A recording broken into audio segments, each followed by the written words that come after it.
आजचं हे व्याख्यान 22वं व्याख्यान. यापूर्वी याच विचारपीठावरून 21 व्याख्यानं डॉक्टर नरेंद्र दाभोलकर व्याख्यानमालेने दिलेली आहे.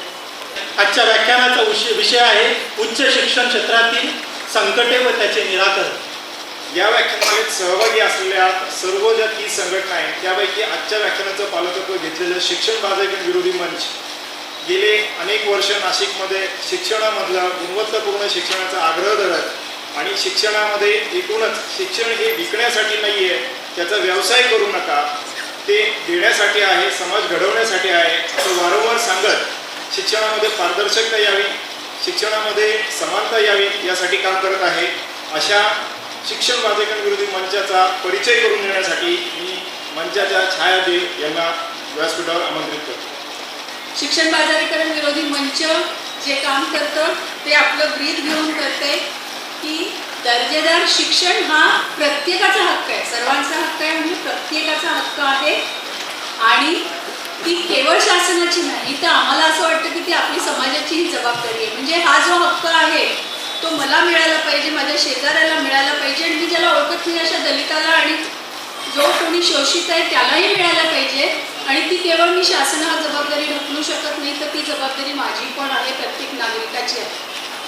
तर गेल्या 9 वर्षात 2006 पासून आता नुकताच आमचा 9वा वर्धापन दिन झाला आणि तोही आमचा वर्धापन दिन आम्ही एका आंदोलनाच्या लढ्याच्याच मेळाव्यात घेतलेला आहे.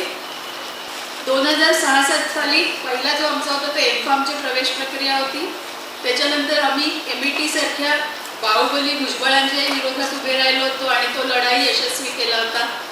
ब्रह्मा व्हॅली इंजिनिअरिंग कॉलेजचा एक असाच लढा होता की ज्याच्या जवळजवळ आम्ही या जिल्ह्याचे काँग्रेसचे अध्यक्ष त्यांची ती संस्था आहे आणि त्यांना प्रत्यक्ष चेकद्वारे अथवा कॅशद्वारे 1.5 कोटीच्या घरात पैसे विद्यार्थ्यांना परत करावे लागले. त्याच्यानंतर राजबिहारी इंटरनॅशनल स्कूलचा एक लढा अतिशय चांगला झाला होता आणि त्याच्यात पालकसुद्धा इतके एकजुटीने आणि इतक्या जिद्दीने उभे राहिले होते. सिल्वर ओक इंटरनॅशनल स्कूलचं आंदोलन तिथे विद्यार्थ्यांच्या ऐवजी कर्मचाऱ्यांचा लढा होता आणि लक्षात घ्या की नफेखोरी जी चालते किंवा जे शोषण चालतं ते केवळ विद्यार्थ्यांचं आणि पालकांचं नसतं तर ते संस्थेतल्या कर्मचाऱ्यांचं शिक्षकांचं सुद्धा होत असतं. त्यामुळे मंचाचं म्हणणं असं आहे की शिक्षणाच्या क्षेत्रात कुठेही बाजारीकरण कुठेही नफेखोरी दिसेल तिथे आपण धाव घातला पाहिजे आणि ते आंदोलन आपण तिथे उभं केलं पाहिजे. भारतातल्या प्रत्येक मुलाला घटनेने तिला शिक्षणाचा अधिकार त्याला मिळवेपर्यंत आपण हे काम करत राहायला पाहिजे आणि आम्ही ते काम करत राहू की नक्की. सन्माननीय व्यासपीठ आणि मित्रांनो, आजचे प्रमुख वक्ते डॉक्टर अनिल सरपोपाल यांचा परिचय करून देण्याचा मी प्रयत्न करतो. त्यांचं संपूर्ण शिक्षण 12वी पर्यंतचं ते हिंदी माध्यमातून उत्तर प्रदेशच्या वेगवेगळ्या शाळांमधून झालं.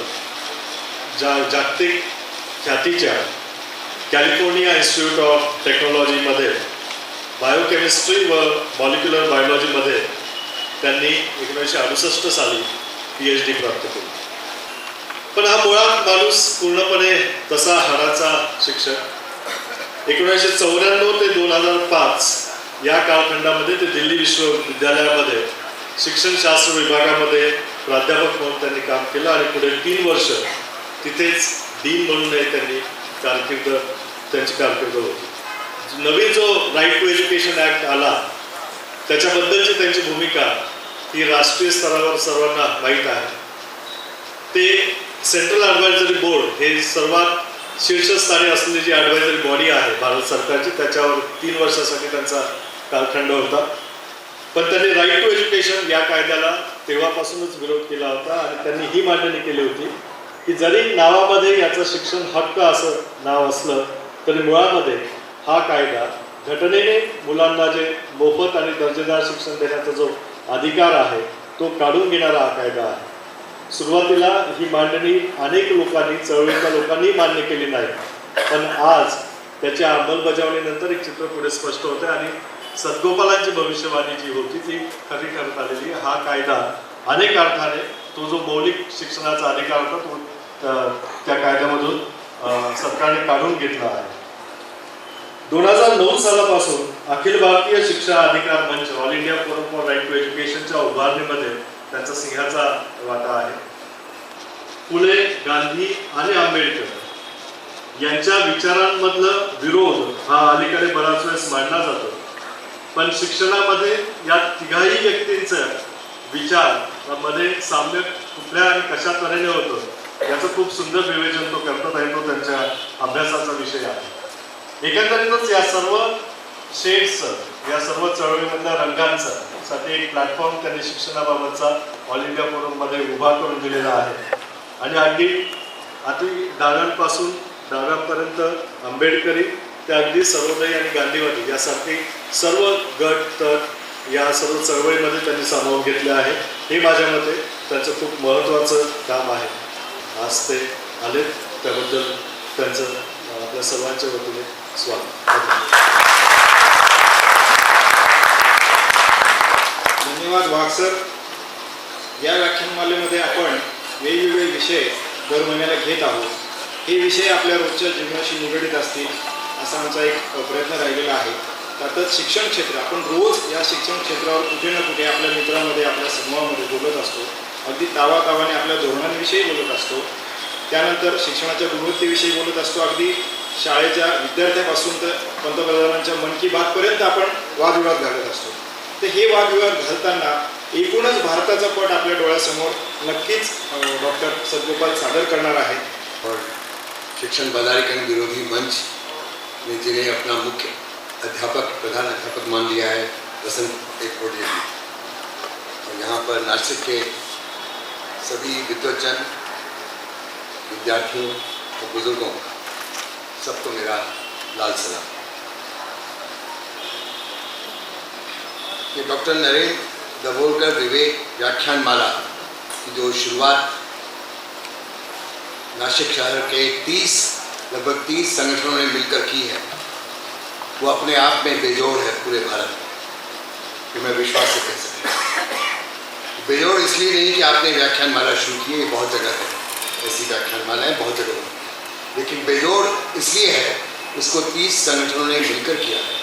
वे 30 संगठन इस शहर के और शायद इस क्षेत्र के सभी प्रगतिशील, परिवर्तनकामी ताकतों का प्रतिनिधित्व करते हैं. ये अपने आप में बहुत बड़ी है. ये बेजोड़ इसलिए भी है जिस तरह के तरीके से आपने इसका प्रबंधन सोचा है. हर महीने 20 तारीख को नरेंद्र दाभोलकर जी की याददाश्त में उस 20 तारीख को अलग अलग संगठन इसकी जिम्मेदारी लेते हैं और अपने तरीके से इसको संचालित करते हैं, अपने तरीके से अपने व्याख्यान देने वाले को चुनते हैं. ये अपने आप में इतना प्रेरणादायक प्रबंधन है कि मैंने इसकी खबर अब अपने सब अलग अलग प्रदेशों में घूमते हुए लोगों को देनी शुरू कर दी. केवल महाराष्ट्र में अभी कॉमरेड देशपांडे के महाराष्ट्र में लोग इसको बहुत अच्छा मानते हैं, दिन दूर नहीं तो देश भर में इसकी सुनवाई है. और मैं आपको ये आश्वासन देता हूँ, इस प्रेरणा से मैंने और मेरे कुछ साथियों ने भोपाल में फैसला किया है कि हम भी इसी प्रबंधन वाली 20-30 जितने लोगों को इकट्ठा कर सकेंगे संगठनों को लेकर इसी प्रकार का प्रबंधन हम भी करेंगे और सबको बताएंगे. डॉक्टर नरेंद्र दाभोलकर और आपने साथ में गोविंद पालसरे जी को, कॉमरेड गोविंद पालसरे जी को जोड़ा है और मैं उसी में, और आप भी शायद स्वीकारेंगे, उसी क्रम में हम अब तीसरे शहीद प्रोफेसर कुलबर्गी को जोड़ते हैं.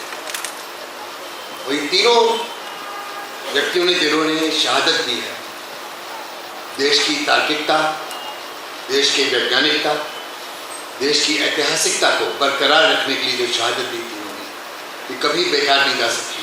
क्योंकि लोग मारे जा सकते हैं, उनकी हत्या की जा सकती है, लेकिन जो सच्चाई, सत्य जो उन्होंने पेश किया है वो हमेशा जिंदा है. शायद इस बात को हत्यारे समझते नहीं हैं. जब वो हत्या करते हैं तो सच और ज़्यादा उजागर हो जाता है. जितने अनुयायी उस व्यक्ति के जीवन काल में नीति से ज़्यादा अनुयायी उनके बाद बनते हैं. और ये तीनों लोग जो दिखा रहे हैं, चाहे वो डॉक्टर नरेंद्र दाभोलकर हो, चाहे कॉमरेड पालसरे हो, चाहे प्रोफेसर कुलबर्गी हो. अभी कुछ दिनों बाद मैं कर्नाटक में रहूँगा और बेंगलोर और मैसूर में और उसके अलावा कई और जिलों में प्रोफेसर कुलबर्गी की याददाश्त में इसी तरीके का वहाँ पे भी एक विरोध प्रदर्शन होगा और वो उस समय अपने आप ही कॉमरेड पानसारे को भी याद करेंगे और डॉक्टर दवेल को भी याद करेंगे। जिस तार्किकता और वैज्ञानिकता, वस्तुनिष्ठा, ऐतिहासिकता की लड़ाई लड़ी है, जिस उच्च शिक्षा की बात मैं आज करने जा रहा हूँ, उच्च शिक्षा तभी सही होगी जब इन उद्देश्यों के लिए, इन तीनों शहीदों ने जो लड़ाई लड़ी है, इन उद्देश्यों के लिए जब उच्च शिक्षा भी बनेगी तभी वो सही होगी, अन्यथा उस पर कई सवालिया चिन्ह खड़े होंगे।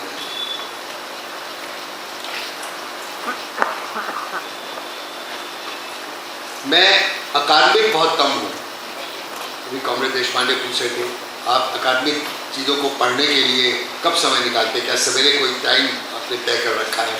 मैंने उनको धीरे से बताया कोई भी टाइम नहीं, क्योंकि हमेशा ही आंदोलन खड़ा करने के काम में लगा रहता हूँ।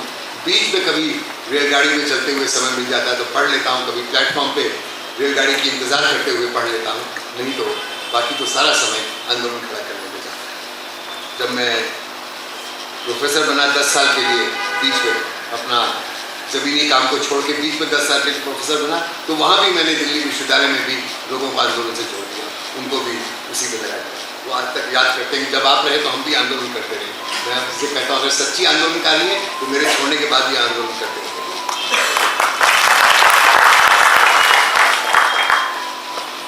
मैं एक व्यक्तिगत कहानी से शुरू इसलिए कर रहा हूँ ताकि आपके साथ कुछ मेरा रिश्ता बन जाए। आगे जो बातें होंगी वो व्यक्तिगत की होंगी तो पूरे दुनिया की होंगी, तो दुनिया की बात करने के पहले एक व्यक्तिगत बात करके रिश्ता बनाऊंगा।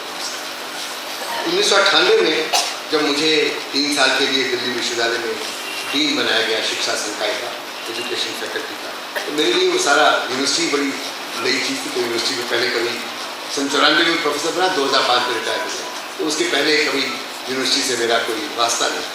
तो मैं बहुत घबराता भी था इस नए जिम्मेदारी को पाकर। तो मैं बना ही था, तो 5-6 दिन ही बीते होंगे तो मुझे किसी अनजान व्यक्ति का टेलीफोन आया ऑफिस में, और उस व्यक्ति ने मुझे कहा मैं आपको हरियाणा के किसी शहर से फ़ोन कर रहा हूँ और मैं आपकी एक अपॉइंटमेंट मांग रहा हूँ वेस्टर्न ऑस्ट्रेलियन विश्वविद्यालय के एक डेलीगेशन के साथ। वो आपसे मिलना चाहते हैं और मेरा काम उनकी अपॉइंटमेंट फिक्स करना है, उनका एजेंट हूँ, तो मैं आपसे पढ़ लूँगा। तो मैंने थोड़ा और जानकारी ली उसके बारे में, फिर मैंने कहा ठीक है उनको अब ले आए। मैं कहानी छोटी कर रहा हूँ।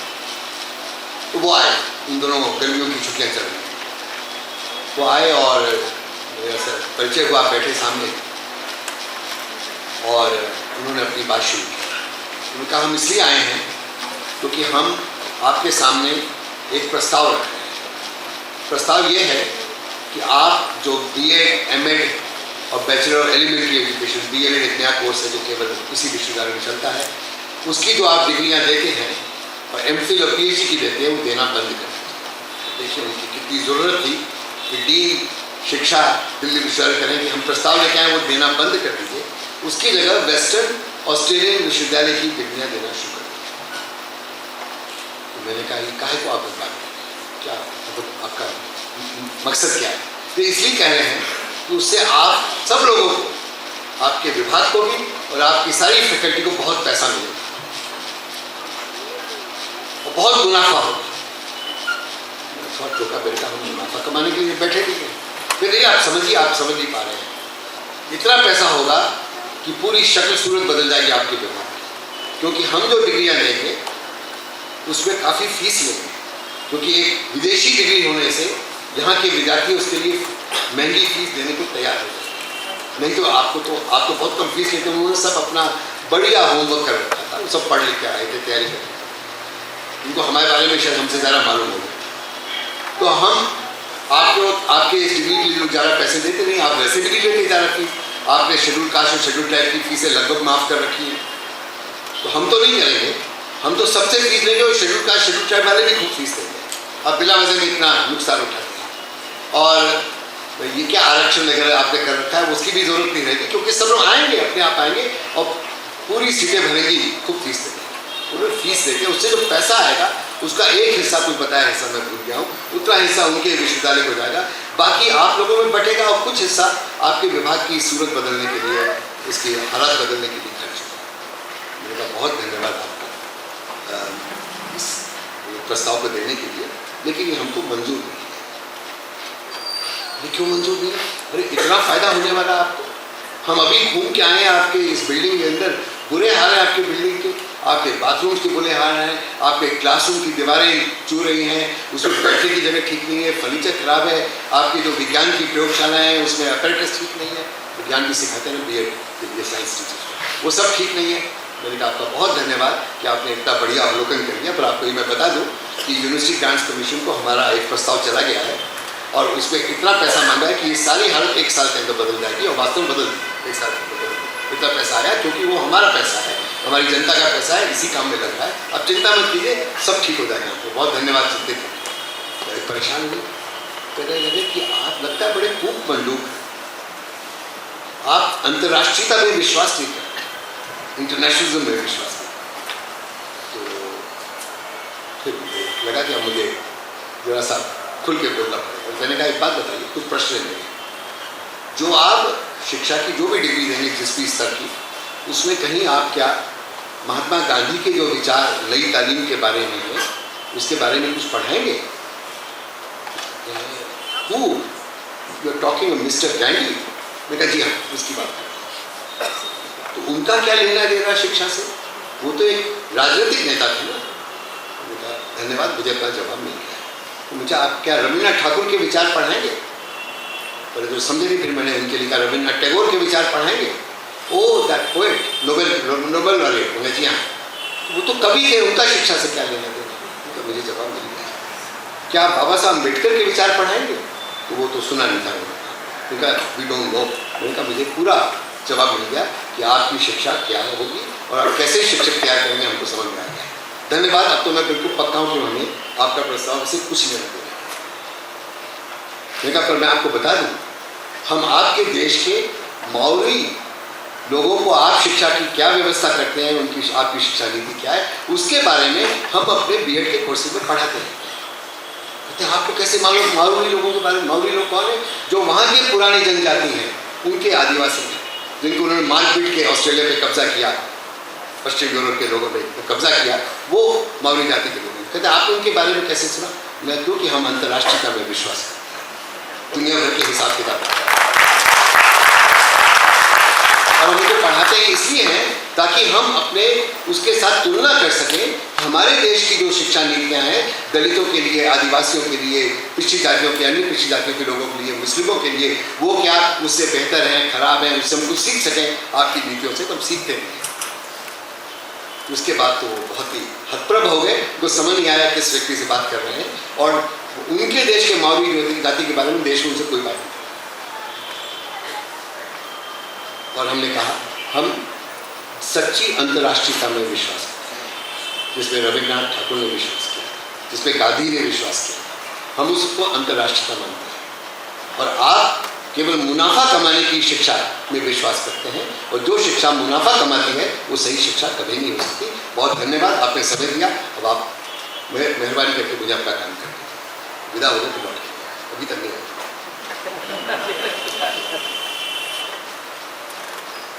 मैं इतना ही कहना चाहूँगा इस बिंदु पर कि गांधी ने एक बहुत ताकतवर बात कही।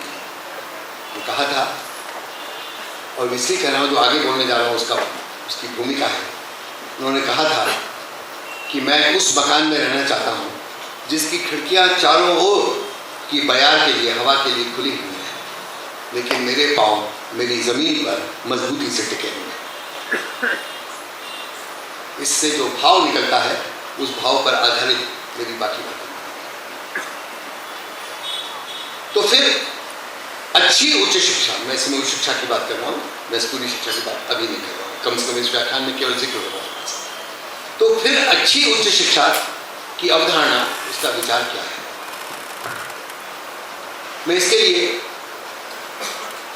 उस रिपोर्ट का सहारा लूंगा जिसको कोठारी शिक्षा आयोग की रिपोर्ट के रूप में जाना जाता है, जो 1966 में जारी की गई थी।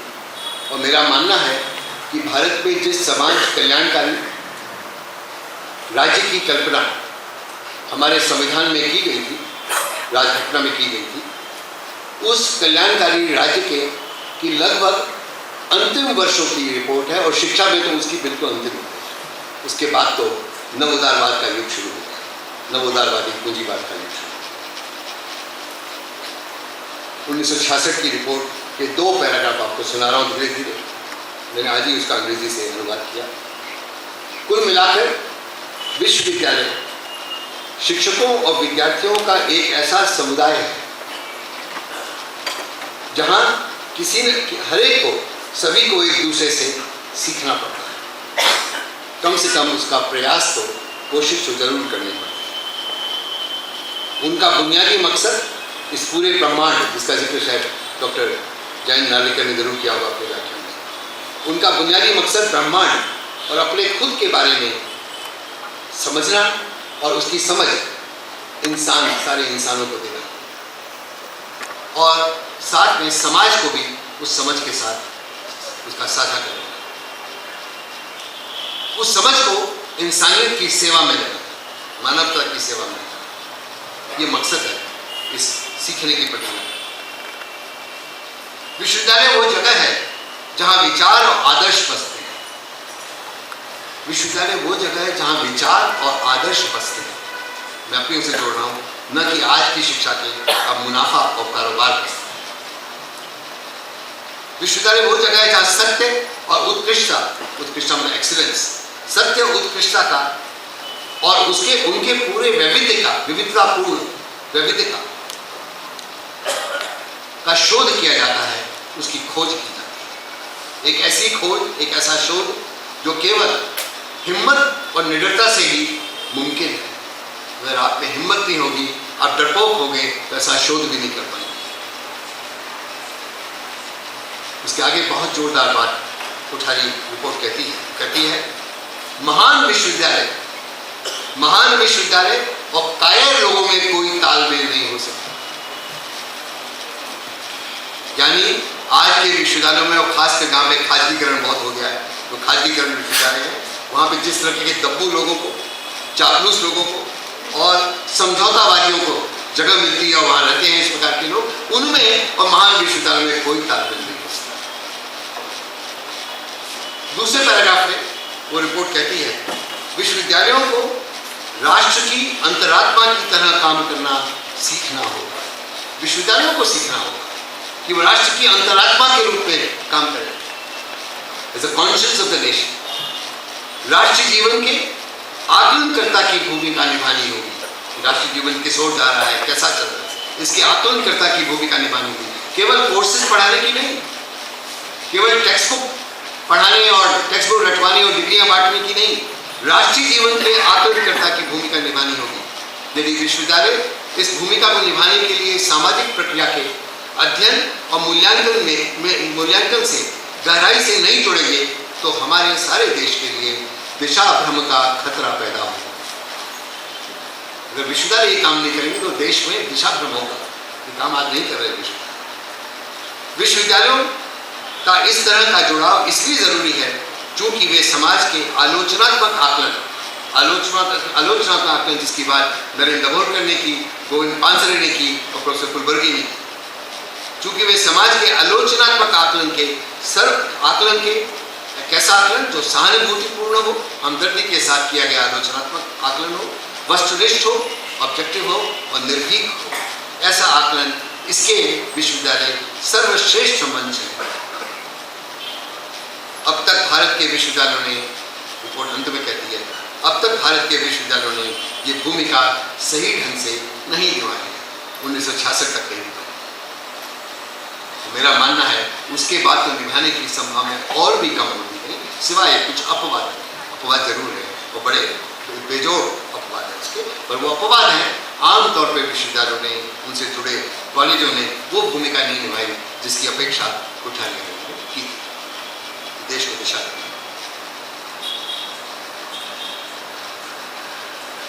ये हालात कैसे उस समय जो थे उससे और कैसे बिगड़े, इसका मैं संक्षिप्त इतिहास पेश करूंगा। बहुत सारी चीजें छोड़ दूंगा तो इसके लिए समय नहीं बचेगा।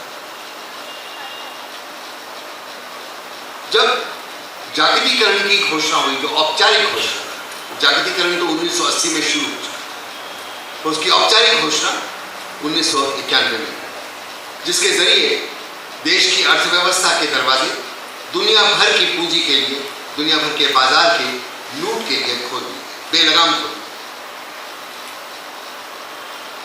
उसके ठीक एक साल पहले 1990 में थाईलैंड के जोंगते नाम के शहर में एक अंतर्राष्ट्रीय सम्मेलन हुआ स्कूली शिक्षा के संबंध में, जिसका नाम है सबके लिए शिक्षा सम्मेलन या एजुकेशन फॉर ऑल कॉन्फ्रेंस, जिसका आयोजन विश्व बैंक ने किया। एक बैंक ने किया। उनके उस विश्व बैंक ने उस काम को करवाने के लिए 3 एजेंसियों को, संयुक्त राष्ट्र यूनाइटेड नेशन की 3 एजेंसियों को जोड़ लिया, यूनेस्को, यूएनडीपी और यूनिसेफ। इन्होंने विश्व बैंक का काम किया। इस सम्मेलन में भारत ने भी हिस्सा लिया, वो 149 देश है। उस सम्मेलन ने एक जोंगते घोषणा पत्र जारी किया और वहां पे मुझे बहुत सारी बातें, अभी उसका जिक्र नहीं करूंगा, केवल एक बात का जिक्र करूंगा जिसका सीधे आज की उच्च शिक्षा के हालात से लेना होता है। उस जोंगते घोषणा पत्र ने कहा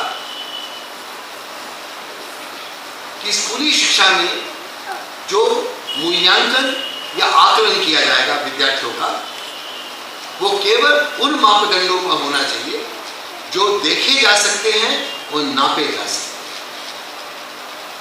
which are observable and measurable। जो देखे जा सकते हैं और नापे जा सकते हैं, जो देखे नहीं जा सकते, जो नापे नहीं जा सकते, उसका कोई इसको जगह नहीं मिलनी चाहिए बच्चों के मूल्यांकन की। तो जाहिर है वो किधर इशारा कर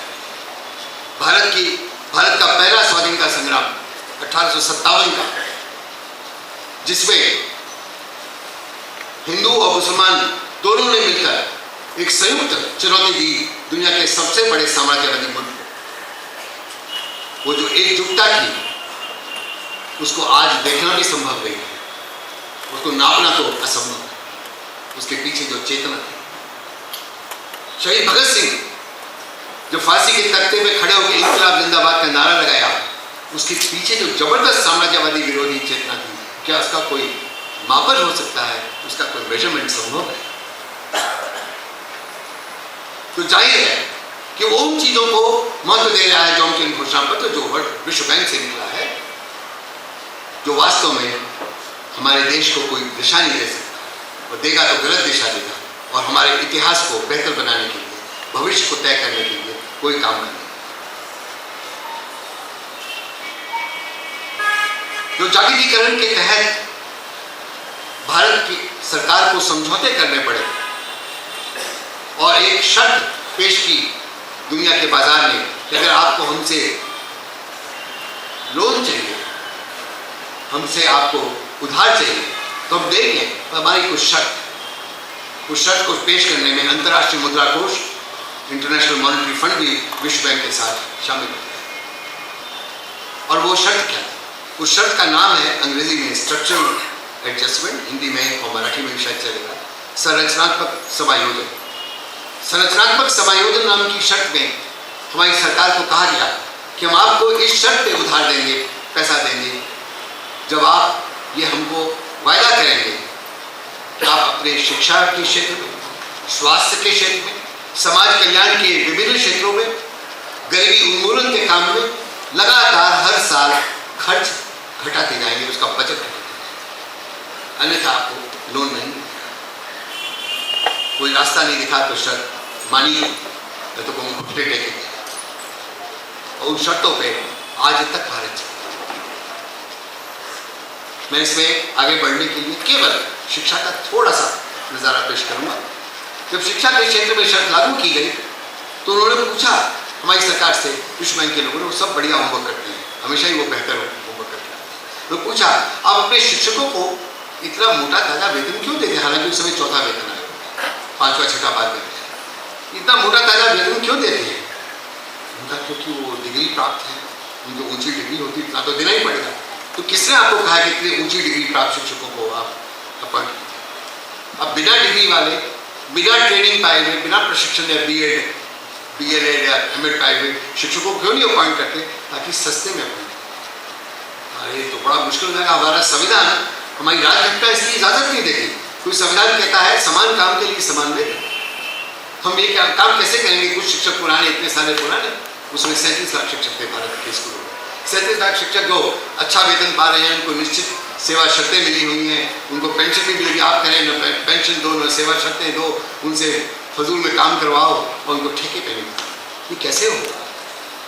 उनका तो राजघटना बदल दीजिए। आज करके तो हम बदल देते हैं, उस समय इतनी ताकत नहीं थी उनकी राजघटना बदलवाने की, तो राजघटना तो नहीं बदली, लेकिन उनकी शर्त लागू हो गई कि इससे खर्च घटे। उसके बाद खर्च घटाने के बहुत काम किए गए। आप क्यों 5 कमरे की प्राथमिक शाला प्राइमरी स्कूल खोलते हैं? आप 3 कमरे या 2 कमरे में काम क्यों नहीं चला रहे थे? जब वो बात मान ली गई तो कहा गया आप क्यों नहीं 1 कमरे से काम चला रहे थे? जब वो बात भी मान ली गई, 1 कमरा 5 कक्षाओं में, कहा गया आप 1 कमरे के स्कूल में केवल 1 ही मास्टर के लिए अपॉइंट करते, तो क्यों 2-3 मास्टर अपॉइंट करते हैं?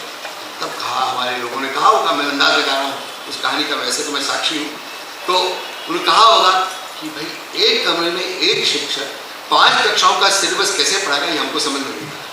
अरे आप, हम तैयारी करके आप बताएंगे, आप बहुकक्षाई अध्यापन की ट्रेनिंग देना शुरू, मल्टी ग्रेड टीचिंग की ट्रेनिंग देना शुरू, वो शुरू होगा। मुझे याद है जो शुरू हुई थी 1995-96 में, उसमें दिल्ली यूनिवर्सिटी में नया नया प्रोफेसर बना, और उस समय एक दिन सारे प्रोफेसर गायब हो गए, सारे फैकल्टी लगभग सारे। तो मैंने पूछा कि पता चला सब मल्टी ग्रेड टीचिंग में चले गए हैं, क्योंकि वहाँ 3000 रुपये रोज का मिलता है। तो मैंने थोड़ा सा सोचा शुरू कि 3000 रुपये रोज का उस समय के बहुत ज़्यादा कल्पना की, उस समय तनख्वाह भी उनकी शायद 20,000 रुपये और 3000 रुपये रोज का मिलेगा, तो चले गए ट्रेनिंग। तो पता चला कि विश्व बैंक ने 1990 में जागतिकीकरण के 1 साल पहले एक रिपोर्ट निकाली। उन्होंने कहा कि शिक्षा के क्षेत्र में हमने लैटिन अमेरिका में जो करना था कर लिया, अफ्रीका में जो करना था कर लिया, एशिया में भी कर लेंगे, लेकिन भारत में हमको बहुत दिक्कत आ रही है। भारत में बड़ी पुरानी और बड़ी समृद्ध ताकतवर बौद्धिक परंपरा, इंटेलेक्चुअल ट्रेडिशन, उस बौद्धिक परंपरा को बर्बाद किए हम नहीं आगे बढ़ पाए, और इसलिए उन्होंने कहा हमको ये काम करने पड़ेंगे भारत में। वहाँ पे विश्वविद्यालय की फैकल्टी को अंतर्राष्ट्रीय कॉन्फ्रेंस में बार बार बुलाना पड़ेगा, उनको अंतर्राष्ट्रीय स्तर के प्रोजेक्ट देने पड़ेंगे, खूब भारी भारी प्रोजेक्ट, खूब भारी पैसे प्रोजेक्ट देने पड़ेंगे। वहाँ पर उनके जरिए भारत में अंतर्राष्ट्रीय सम्मेलन करवाना पड़ेगा। इस प्रकार की कई चीज़ें उन्होंने, उनको अंतर्राष्ट्रीय स्तर की फेलोशिप देनी पड़ेगी, उनको बार बार अध्यापन के लिए अध्ययन के नाम पर बाहर बुलाना पड़ेगा। तो धीरे धीरे उनकी बौद्धिक परंपरा जर्जर होने लगेगी, और जब कमजोर हो जाएगी तब हम शिक्षा में वो बदलाव ला पाएंगे जो लाना चाहते हैं। ठीक है, क्या अभी इसके और ये उच्च शिक्षा से लिया है, ये मामला सारा उच्च शिक्षा जो उन्होंने तय किया, उच्च शिक्षा की बौद्धिक परंपरा को बर्बाद कर, उन्होंने बर्बाद कर दिया। लगभग अपवाद यहाँ भी तो नहीं हुआ। तो साथियों, स्कूली शिक्षा का इतिहास इसलिए जरूरी बताना कि लोग अक्सर पूछते हैं विश्व बैंक की क्यों इतनी दिलचस्पी थी भारत की स्कूली शिक्षा को बर्बाद करने में। तो इसलिए आपको समझना होगा विश्व बैंक को क्यों बनाया गया। दूसरे महायुद्ध के बाद दुनिया की पूंजीवादी ताकतों ने मिलकर केवल विश्व बैंक नहीं बनाया, अंतर्राष्ट्रीय मुद्रा कोष भी बनाया, और साथ में उन्होंने गैट भी बनाया, जनरल एग्रीमेंट और ट्रेड एंड टैरिफ। ये 3 बड़े संस्थान उन्होंने खड़े किए, और इसलिए खड़े किए कि दुनिया के पूंजीवाद में महायुद्ध के कारण, खासकर यूरोप के बिल्कुल तहस नहस हो जाने के कारण जो भारी संकट पूंजीवाद का हो गया था, उससे निकलने के लिए उनको दुनिया के सारे संसाधनों पर, चाहे वो मानव संसाधन हो और चाहे वो प्राकृतिक संसाधन हो, उन पर नया कब्जा करना था और अपनी पकड़ मजबूत करनी थी। जो औपनिवेशिक काल खत्म हो रहा था उस समय, उसके खत्म होने के साथ साथ पकड़ कमजोर होती जा रही थी, तो नए तरीकों से करना था। उनको मालूम था कि गोरी चमड़ी अब सीधे राज नहीं कर पाएगी, तो अब काली चमड़ी के जरिए, सांवली चमड़ी के जरिए, पीली चमड़ी के जरिए राज करना होगा इन सब मुल्कों में। उसके लिए ऐसे संस्थान बनाओ जो कर पाए। तो विश्व बैंक का क्या जनादेश था, उसको मिला था पूंजीवाद से। तो जनादेश मिला था कि नए बाजार खोलो, नए प्राकृतिक संसाधनों पे कब्जा करो, नए मानव संसाधनों पे कब्जा करो और इंसान को संसाधन बनाओ। इसकी तैयारी में ही 1985 में हमारे शिक्षा मंत्रालय का नाम बदल के मानव संसाधन विकास मंत्रालय किया गया। और किसी ने कोई पूरी संसद में 650 सांसद चुपचाप उसको भोगते रहे, किसी ने सवाल नहीं उठाया सकते। कोई मेरे पास इसका सबूत नहीं है कि एक भी सांसद ने कभी सवाल उठाया हो, किसी भी राजनीतिक पार्टी ने कभी नहीं उठाया इस बात पर। हम तब से शिक्षा मंत्रालय भी है, अब हम मानव को संसाधन बनाने मंत्रालय बन गए, जिसका सबसे हालिया जो आक्रमण है मानव के ऊपर, इंसान के ऊपर, वो राष्ट्रीय स्किल डेवलपमेंट मिशन, कौशल विकास मिशन है, अभी उत्तर में वो सबसे हालिया, बीच में बहुत कुछ हो। तो जैसे जैसे ये हुआ वैसे जैसे सार्वजनिक स्कूल व्यवस्था बर्बाद की गई, वैसे वैसे खाजगीकरण होने लगा तेजी से। 1990 का दशक खत्म होते होते, अगर आप आंकड़े देखेंगे, आंकड़े दिखा देंगे, उसका ग्राफ बना सकते हैं, बहुत जैसे जैसे स्कूलों की, सार्वजनिक स्कूल व्यवस्था की गुणवत्ता गिरी, वैसे वैसे प्राइवेट स्कूलों की भरमार होने लगी, और वो भरमार आज तक अभी और नहीं। 2000 का दशक जो है वो शुरुआत है उच्च शिक्षा के, और स्कूली शिक्षा व्यवस्था का तो इंतजाम कर दिया, उसको बर्बाद करके अब बारी लगी उच्च शिक्षा। 1998 में जो नवनिर्मित राजग एनडीए की सरकार थी, उसके मानव संसाधन विकास मंत्री डॉक्टर मुरली मनोहर जोशी ने यूनेस्को की कॉन्फ्रेंस में पेरिस में अपने भाषण में कहा कि उच्च शिक्षा सार्वजनिक हित का माल नहीं, माल तो है कारोबार का, पर सार्वजनिक हित का माल नहीं, ये निजी हित का माल है। ये मेरिट गुड नहीं है, अंग्रेजी में बोलते हैं, ये नॉन मेरिट गुड है, ये प्राइवेट निजी हित का माल है। जब ये निजी हित का माल है तो इसके लिए सरकार पैसा क्यों खर्च करे? जिनको निजी फायदा होने वाला है, डॉक्टर बनने में, इंजीनियर बनने में, मैनेजमेंट की डिग्री पाने में, अच्छा वकील बनने में, वो इसके लिए पैसा खुद दें, हम क्यों दें, सरकार क्यों दे? ये सवाल उन्होंने खड़ा किया। यानी वो ये कह रहे थे, इशारा कर रहे थे, एक दिन जब 25 लाख रुपए खर्च करके या 50 लाख रुपए खर्च करके कोई एमडी की डिग्री पाएगा, तो उसका पहला काम होगा उस 25 लाख और 50 लाख रुपए की फीस भरने में उसने अपने परिवार की जो जमीन गिरवी रखी है उसको कैसे वापस लिया जाए, और गिरवी का पैसा कहाँ से इकट्ठा किया जाए। तो वो अच्छी डॉक्टरी नहीं करेगा, वो केवल अपने मरीजों की लूट करेगा। इसका इशारा उसमें देखें। सन 2000 में तत्कालीन प्रधानमंत्री वाजपेयी जी की जो आर्थिक मामलों की परिषद थी, उस परिषद को देश के दो महान शिक्षाविदों ने एक अपनी रिपोर्ट पेश की। उनमें एक महान शिक्षाविद का नाम है मुकेश अंबानी और दूसरे का नाम है कुमार मंगलम बिरला। अंबानी बिरला रिपोर्ट पेश की आर्थिक परिषद, आर्थिक मामलों की परिषद को, न कि मानव संसाधन विकास मंत्री। सही जगह पेश की, वही पेश की, क्योंकि अब शिक्षा कारोबार करने वाला था, उच्च शिक्षा की बारी आ रही थी, तो शिक्षा को कारोबार बनाया जाने वाला था, इसलिए सही जगह पेश की। आर्थिक मामला है वो, शैक्षिक मामला नहीं है। और उसमें बहुत सारी बातें कही, अभी इसके लिए समय नहीं है, मैं उसकी कोई 2 या 3 बातों पर जोर दूंगा। उसने ये कहा कि हमारी रिपोर्ट इस सिद्धांत पर आधारित 3 उन्होंने सिद्धांत रखे। पहला सिद्धांत यह है कि शिक्षा का उद्देश्य सामाजिक विकास करना नहीं है, शिक्षा का उद्देश्य कारोबार का विकास। इतना कहना काफी होगी थी, एक सैद्धांतिक बयान है, उससे जो निकलता है बाकी जो उसके बाद तो केवल उनके अनुशंसाएं निकलेंगी और रणनीति बनेगी। दूसरी बात उन्होंने कही कि स्कूली शिक्षा तो अभी सरकार चलाती थी, हालांकि ये वाली बात अब नहीं कही। उस समय स्कूली शिक्षा पूरी तरह से बर्बाद नहीं हुई, बर्बाद हो गई है सार्वजनिक शिक्षा, तो उसको सरकार चलाती रहे। और अब तो स्कूल का व्यापार और नर्सरी के जी से लेके 12वीं तक का व्यापार इतना बड़ा हो गया है, अब तो सारे दुनिया के बाजार की बिल्कुल जीव लपलपा रही है।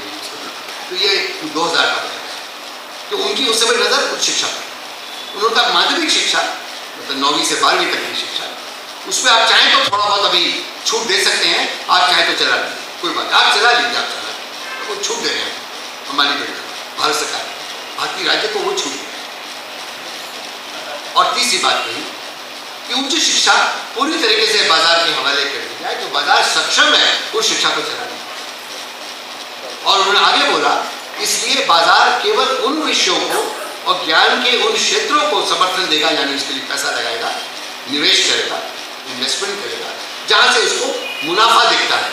जहां मुनाफा नहीं दिखता उन विषयों को अभी भी सरकार चलाती है। यानी दर्शन शास्त्र आपको पढ़ाना तो पढ़ाते नहीं, आपको फंडामेंटल फिजिक्स पढ़ाने को भी पढ़ा लीजिए, पर अप्लाइड फिजिक्स हम पढ़ा लेंगे, हमको आती है। अर्थशास्त्र के कोई समाज से जुड़े हुए सिद्धांत है उसको आप लोग पढ़ाते हैं, पर फाइनेंशियल इकोनॉमिक्स हम पढ़ा देंगे, वित्तीय अर्थशास्त्र हम पढ़ा देंगे, और बिजनेस इकोनॉमिक्स भी हम पढ़ा देंगे, और सट्टा बाजार कैसे चलाना वो भी हमको चला आता, पढ़ाना हम पढ़ा देंगे। आपको मछली का जीवन कैसा है, मछली की का जीव शास्त्र कैसा है, उसका जैव रसायन कैसे काम करता है, ये आप पढ़ा लीजिए, लेकिन मछली उत्पादन कैसे करना उसका कोर्स हम चला। तो उच्च शिक्षा का बंटवारा शुरू, जिससे मुनाफा निकलता है वो बाजार के हवाले कर दो, जिससे मुनाफा नहीं निकलता है वो अभी तुम लोग उसके लिए पैसा खर्च करते हैं, जिससे उसमें से मुनाफा निकलने लगे हम दे दें, तो इस काबिल बना दो कि वो क्षेत्र भी मुनाफा कमा गया। जैसे भाषा विज्ञान को उन्होंने शामिल सन 2000, अब भाषा विज्ञान बाहरी पैसों का स्रोत बन चुका है, क्योंकि उस भाषा विज्ञान के सिद्धांतों के आधार पर अब अंग्रेजी का कम्युनिकेशन एक पूरा बड़ा बाजार बन गया। अंग्रेजी का कम्युनिकेशन जो भारी कोर्सेज चल रहे हैं प्राइवेट संस्थानों में, तो अब वो नहीं बोले, उस समय उन्होंने भाषा विज्ञान को छोड़ दिया, अब उनको अकल आ गई होगी, अब तो भाषा विज्ञान उनके कब्जे में होना चाहिए। इस प्रकार से शुरुआत होती है हमारी उच्च शिक्षा को वैश्विक बाजार का हिस्सा बनाने। 2005 में जब यूपीए की सरकार आ गई, पहला काल यूपीए संपर्क, उस वक्त 2005 की जुलाई में बहुत जोर लगा कि हम अपनी उच्च शिक्षा को विश्व व्यापार संगठन WTO के हवाले करें, लेकिन सरकार ने कई ऐसे लोग जो चलने तैयार नहीं। यहाँ तक कि उसी साल के जनवरी में सभी राज्यों के शिक्षा मंत्रियों का एक सम्मेलन तत्कालीन मानव संसाधन विकास मंत्री अर्जुन सिंह जी के अध्यक्षता में बेंगलोर में हुआ, और वहाँ ये प्रश्न था कि हम अपनी उच्च शिक्षा को WTO विश्व व्यापार संगठन के हवाले करें या न करें। एक बहुत ही दिलचस्प बयान वहाँ से निकल के आया सभी शिक्षा मंत्रियों का एक पत्र, तो ये था कि जो देश पूंजी लगाता है उसके मकसद में, और जिस देश में पूंजी लगती है उच्च शिक्षा की बात हो रही है, जो देश उच्च शिक्षा में निवेश करता है उसके मकसद में, और जिस देश में उसका निवेश किया जाता है उसकी ज़रूरतों में जमीन आसमान का अंतर है, वो दोनों एक नहीं हो सकते। ताकतवर पूंजीवादी मुल्क हैं, वो जिस मकसद से हमारे देश की उच्च शिक्षा में निवेश करेंगे और हमें उच्च शिक्षा में जिस प्रकार के निवेश की जरूरत है, उन दोनों में कोई तालमेल नहीं बैठ सकता, इसलिए हमको मंजूर नहीं। तो ये पीछे था, इसलिए जुलाई में जब डेडलाइन आई कि अब WTO ने कहा कि या तो अभी तक जुलाई के महीने में आप इसको सौंप दीजिए, नहीं तो हम नहीं लेंगे आपसे,